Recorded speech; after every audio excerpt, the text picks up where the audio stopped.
Well, the SNP leader Alex Salmond didn't have the best of days yesterday. Some said it was his worst day since he became First Minister. First, two of his backbenchers resigned the whip over the party's changing stance on NATO. It's now in favour of membership. Then he had to admit that his government had not sought legal advice on an independent Scotland status inside the European Union.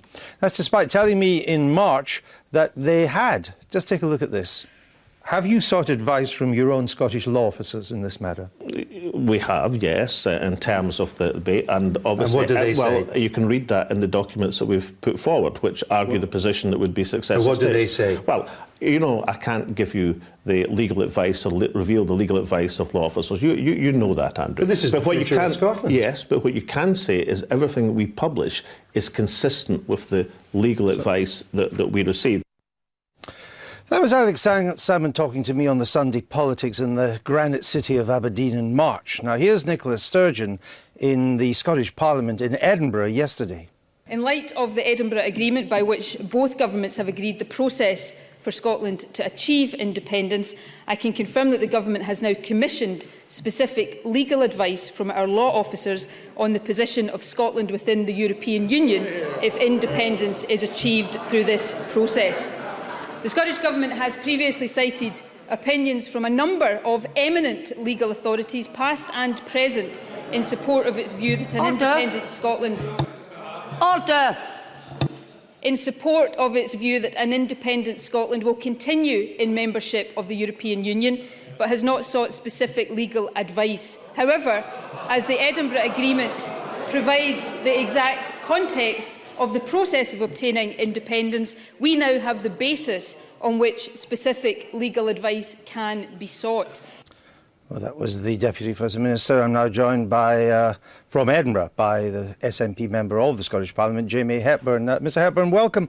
Have you been able to establish why, when I asked Mr Salmond if he had sought advice from his own Scottish law officers in this matter, that he said yes, when it turned out the answer was no?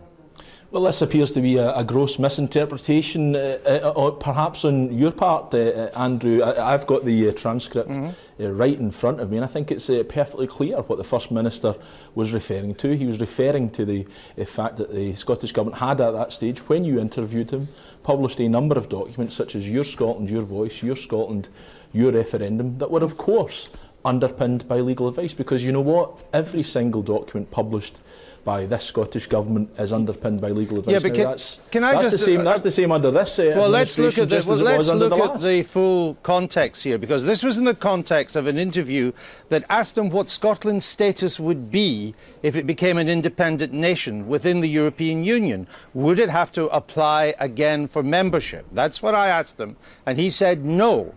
I then quoted some legal experts who said it would. He quoted some legal experts that said it wouldn't, but they were all in the private sector. So I asked him if he'd had official advice from his own law officers, and he said that he had, but that he couldn't tell me what it was.